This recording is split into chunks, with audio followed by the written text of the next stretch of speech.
pourrais vous donner, c'est un graphique que j'ai trouvé dans un site, dans un des sites du journal Le Monde, qui pourtant est un journal mainstream aussi, qui est possédé par un des grands milliardaires français. Mais bon, de temps en temps, il y a quand même des informations qui ne peuvent pas être manipulées. Et donc, vous voyez ce graphique à l'écran pour l'instant. Et dans ce graphique, ce qui est vraiment intéressant, donc il faut que je vous l'explique un petit peu. Donc vous voyez que vous avez une ligne horizontale. La ligne horizontale montre le degré de contagiosité qui va de 1 à 18. Donc ça veut dire que plus on est vers la droite du graphique, eh bien plus le virus ou la bactérie est contagieux. D'accord? Par contre, au niveau de l'axe vertical, on a un taux de mortalité pour des personnes infectées, un taux de mortalité qui va de 0% à 100%. Donc ça veut dire que quand on est tout au-dessus du graphique, eh bien, on a un taux de mortalité de 100%. Ça veut dire que toute personne infectée par le virus a une probabilité de 100% de mourir de cette infection. Bien. Alors, ce qui est vraiment intéressant, et c'est ça que je voudrais que vous compreniez, bon, je vais réafficher plusieurs fois le graphique, ce que je voudrais que vous compreniez, c'est que quand on regarde le graphique en haut à droite, est-ce que vous voyez des virus? Est-ce que vous voyez des bactéries? Est-ce que vous voyez donc des maladies? Voilà, je vous remets le graphique, et qu'est-ce que vous voyez? Eh bien, en fait, vous voyez qu'il n'y a rien. Il n'y a rien. Pourquoi? Et donc, on pourrait se demander, tiens, comment ça se fait? Pourquoi est-ce qu'on n'aurait pas des virus ou des bactéries qui seraient à la fois extrêmement contagieux et à la fois extrêmement mortels? Voilà. Bon, ben, en fait, c'est très très simple. C'est très simple. Bon, je ne suis pas un virologue, mais bon, vous le savez probablement si vous me suivez depuis un certain temps. Moi, la médecine et les maladies psychosomatiques et les liens entre le psychisme et la santé, c'est un de mes dadas. J'ai failli même à l'âge de 40 ans de refaire des études complètes en médecine au moment où j'ai vécu ma crise de la quarantaine et où je me disais, bon, j'en ai marre d'être formateur, j'ai envie de faire autre chose et j'aurais envie de soigner les gens, mais de façon respectueuse, en respectant les lois du corps, les lois de l'homéostasie, etc. Et donc j'étais prêt à me réinscrire à l'université pour faire 7 ans d'études en médecine en Belgique. Et puis un de mes très bons amis qui est médecin homéopathe à Bruxelles m'avait dit, mais Jean-Jacques, ça va te servir à quoi de faire 7 ans d'études en médecine pour te faire virer de l'ordre des médecins dans l'année qui suivra ton installation comme médecin, parce que toi, tu pourras pas fermer ta gueule sur toutes les aberrations de la médecine et tu vas te faire rayer de l'ordre des médecins. Et finalement, j'ai toujours remercier cet ami médecin qui m'a évité finalement de perdre 7 ans de ma vie à apprendre des choses en plus inintéressantes, parce que la plupart du temps, comme le disaient plusieurs médecins que je connais et avec qui j'avais une réunion dernièrement, beaucoup de choses qu'on nous a appris en médecine est à jeter à la poubelle tout simplement. Bien, quand on commence à avoir un esprit critique. Bien, mais malgré le fait que je ne suis pas virologue et que je ne suis pas médecin, il y a quand même 2-3 petites choses que j'ai comprises. Vous savez, un virus, bon, la différence entre un virus et une bactérie, qui sont tous les deux compris dans la famille des microbes, hein, et un microbe, ça peut être aussi un champignon, ça peut être aussi une mycobactérie, mais on va s'intéresser uniquement aux bactéries et aux virus, et surtout aux virus.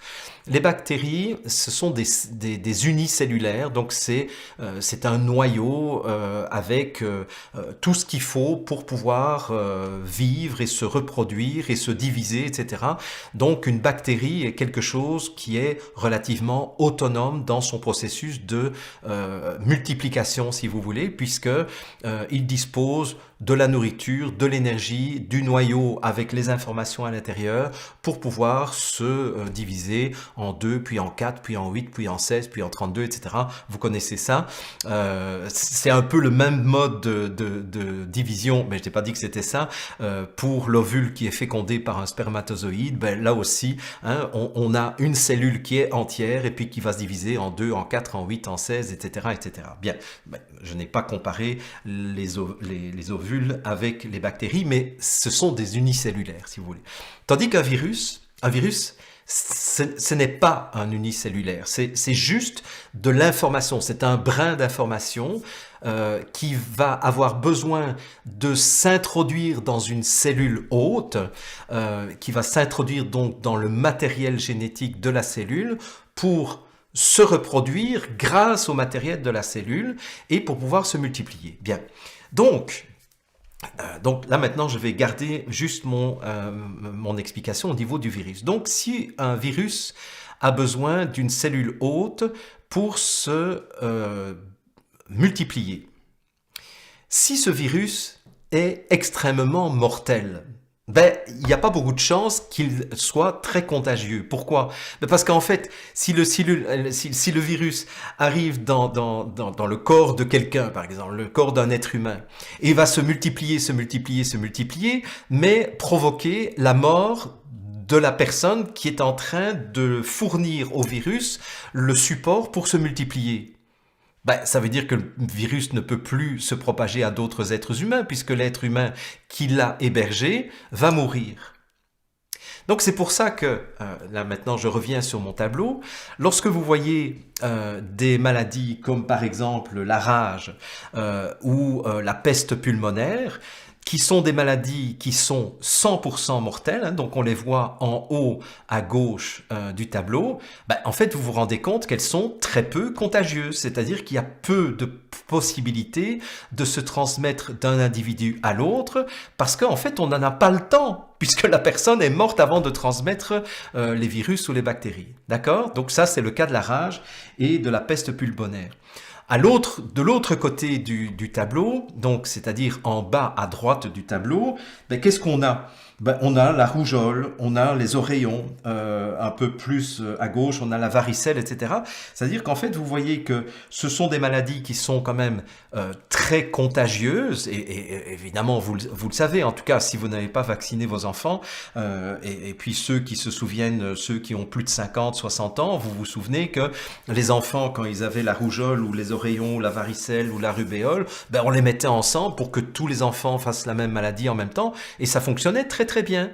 C'était très contagieux, mais pratiquement pas mortel. Hein. Donc, quand on regarde les chiffres, la rubéole, le taux de contagiosité est de 6, mais la mortalité est de 0%. La varicelle, taux de contagiosité de 8,5, mortalité 0%. Oreillon, contagiosité de 12,5, mortalité de 1%. Rougeole, contagiosité de 15 et mortalité de 0,3%. Donc en fait, vous vous rendez compte que plus un virus est contagieux, moins il est mortel, moins il est contagieux, plus il est potentiellement mortel. Et puis vous avez un certain nombre de virus et de coronavirus et le virus de la grippe qui sont en bas à gauche du tableau. C'est-à-dire que eux ne sont ni très contagieux, ni très mortel, et donc c'est pour ça qu'ils se retrouvent aux environs de la grippe. Hein, vous voyez,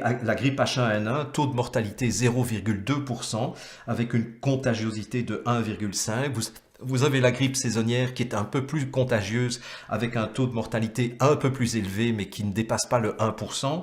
Vous avez le coronavirus, qui est en train d'effrayer la population entière, qui n'a un taux de contagiosité que de 2 pour l'instant et un taux de mortalité de 2%, puisque je vous rappelle que en date du 4 février 2020, au moment où je vous enregistre cette vidéo, on avait 20 582 infectés confirmés et seulement 426 morts. Donc j'ai pris ma calculette, 426 morts sur 20 582 infectés.